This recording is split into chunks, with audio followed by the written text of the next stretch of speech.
ሙሉ በሙሉ ሞስ ተይዟል። ታው ቀበሌ የሚባለው ቀልቃላና ጨማሮን ይዘዋል። ሆሲም አዳጋ ሲቪሎች ትናንትና አንድ ሰው ገለዋል። ከ4 ቀን በፊት ምንም መሳሪያ ያልያዘ ነው እሱንም ገለውታል። የራያ ህዝብ ተገፍቷል። የፌደራል መንግስት ትኩረት አላገኘውም። በሳለ ከዚህ በላይ ምን ሸፋፍነው ነገር የለም። ትግራይ ሌላ አደገኛ አዙሪት ውስጥ ሌተናል ጀነራል ታደሰ ወረደ ዝምታቸውን ሰበሩ። ህወሓትና ፌደራል መንግስት ዳግም ወደ ግጭት። ወጣቶች ትግራይን እየለቀቁ ነው። የግዳጅ ውትድርናና የጉዞ እገዳው ምስጢር። ዛሬ እጅግ አንገብጋቢና ወቅታዊ በሆነ ጉዳይ ላይ ልንወያይ መተናል። ትግራይ አላመጣ። እነዚህ ስሞች ሰሞኑን የዜና አውታሮችን እያጨናነቁ ይገኛሉ። ያላመጣ ነዋሪዎች አፍንጫችንን ተይዘናል፣ በገንዘብ ቅጣትና በእንግልት ታለቅን እያሉ በምሬት ይጮሃሉ። በሌላ በኩል ደግሞ በትግራይ ጊዜያዊ አስተዳደር ፕሬዝዳንት ሌተናል ጀነራል ታደሰ ወረደና በህወሓት መካከል ያለው ውጥረት እያየለ መጥቷል። ጦርነት ሊቀሰቀስ ይችላል በሚል ስጋት ወጣቶች ቀያቸውን ጥለው እየተሰደዱ ነው።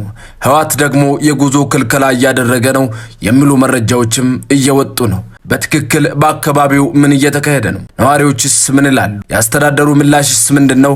ሁሉንም እውነታዎች በዝርዝር ይዘንላችሁ ቀርበናል። እናንተ ደግሞ ሳብስክራይብ በማድረግ ከቻላችሁ ላይክም ያረጋችሁ እስከ ቪዲዮው ፍጻሜ ድረስ አብራችሁን ቆዩ። በቅድሚያም ትግራይ ዳግም ባደገኛ የፖለቲካ ማዕበል ውስጥ ትገኛለች። መንግስት የሌለ የሚያስመስል እንቅስቃሴ መቆም አለበት ሲሉ የክልሉ ጊዜያዊ አስተዳደር ፕሬዝዳንት ሌተናል ጀነራል ታደሰ ወረደ እጅግ አስደንጋጭና የማስጠንቀቂያ መልእክት አስተላልፈዋል። ሌተናል ጀነራል ታደሰ ወረደ ትላንት በሰጡት መግለጫ ደረታቸውን ነፍተው ተናግረዋል። ህወሓት በ2013 የተመረጠው መንግስት ይመለስ ብሎ ያሳለፈው ውሳኔ በክልሉ ላይ ሌላ መከፋፈልና ቀውስ እንዳይፈጥር አጥብቀው አሳስበዋል። ጀነራሉ ሲናገሩ ትግራይ ሌላ ጦርነት የመሸከም አቅም የላትም ብለዋል። ይህ ውሳኔ ከፌደራል መንግስት ጋር ያለውን የሰላም ስምምነት አደጋ ላይ የሚጥልና የክልሉን ህዝብ ለከፋ መከራ የሚያጋልጥ መሆኑን ሳይሸሽጉ ገልጸዋል። ስልጣን በሰላማዊ መንገድ ለማስረከብ ዝግጁ መሆናቸውን ቢናገሩም በሴራና በስም ማጥፋት የሚደረግ እንቅስቃሴ ግን እንደማይቀበሉት በቁጭት ተናግረዋል። ጀነራል ታደሰ ወረደ ጣታቸውን ወደ አዲስ አበባም ቀስረዋል። የፌደራል መንግስት የፕሪቶሪያውን ስምምነት እያከበረ አይደለም ሲሉ ወንጅለዋል። የክልሉ ባጀት መቋረጥ፣ የመንግስት ሰራተኞች ደሞዝ መከልከልና የነዳጅ እገዳ ጊዜያዊ አስተዳደሩን ለማፍረስ የሚደረግ ሴራ ነው ብለውታል።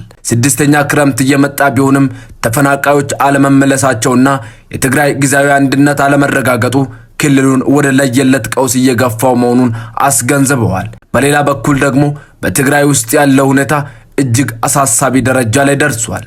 ዋዜማ እንደዘገበችው በትግራይ ዳግም ጦርነት ይነሳል በሚል ስጋት ወጣቶች በጅምላ ክልሉን እየለቀቁ ነው። ለዚህ ደግሞ ዋነኛው ምክንያት የግዳጅ ውትድርና መሆኑ ይነገራል።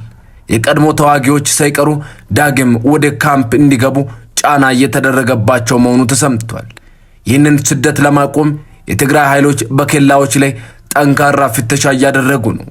ከፍተኛ ገንዘብ ለከፈሉ ብቻ መንገዱ እየተከፈተ መሆኑም ተገልጿል።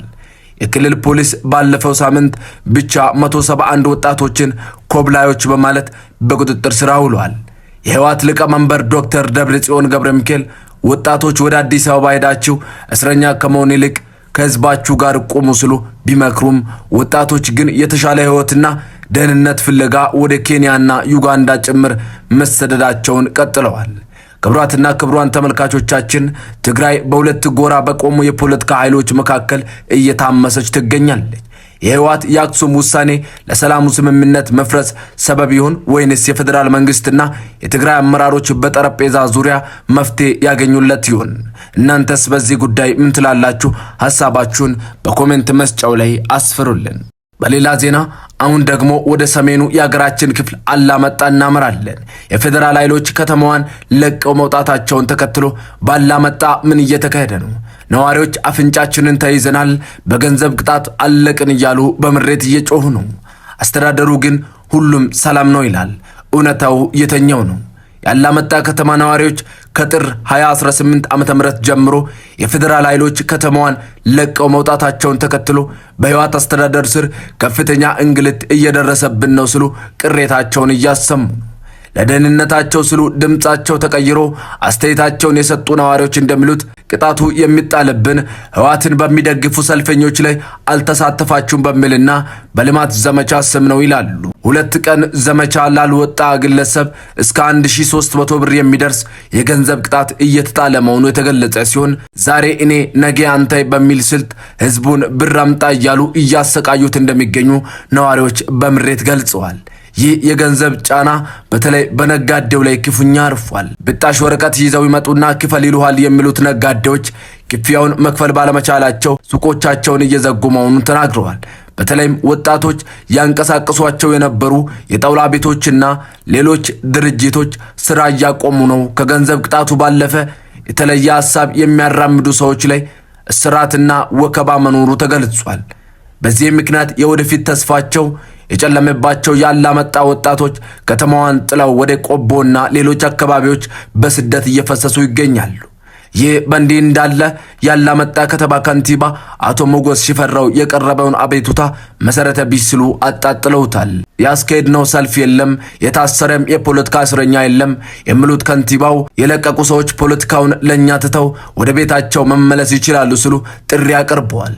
ይሁን እንጂ 60 ሺህ የሚጠጉ ያላመጣና የአካባቢው ነዋሪዎች ተፈናቅለው በቆቦ ከተማና አካባቢዋ በችግር ላይ መገኘታቸው እውነታው ከከንቲባው ንግግር የተለየ መሆኑን ያሳያል። ያላመጣ ጉዳይ አሁንም አሳሳቢነቱ ቀጥሏል። ክቡራትና ክቡራን ተመልካቾቻችን ያላመጣ ነዋሪዎች ሮሮና በትግራይ ከፍተኛ አመራሮች መካከል ያለው የፖለቲካ ፍጥጫ ወዴት ያመራ ይሆን? የሰላም ስምምነቱስ አደጋ ላይ ይወድቅ ይሆን? ጦርነቱ ደክሞት ሰላም ለናፈቀው የሀገራችን ሕዝብ ይህ ሁኔታ እጅግ አሳሳቢ ነው። እኛም በእነዚህ አካባቢዎች የሚከሰቱ አዳዲስ መረጃዎችንና ድምፅ ለሌላቸው ወገኖቻችን ድምፅ መሆኑን እንቀጥላለን። እናንተም እነዚህ ወቅታዊ ሚዛናዊ መረጃዎች በፍጥነት እንዲደርሳችሁ ሳብስክራይብ ያላደረጋችሁ አሁኑኑ የሳብስክራይብ ምልክቷን በመጫን ቤተሰባችን አባል ሁኑ። የደውል ምልክቷን በመጫን የምንጭናቸው ቪዲዮዎች ወዲያውኑ እንዲደርሷችሁ አድርጉ። ይህ መረጃ ለብዙዎች እንዲደርስ ላይክና ሼር ማድረጋችሁን እንዳትረሱ። ስለተከታተላችሁን ከልብ እናመሰግናለን። ሰላም ለሀገራችን ኢትዮጵያ።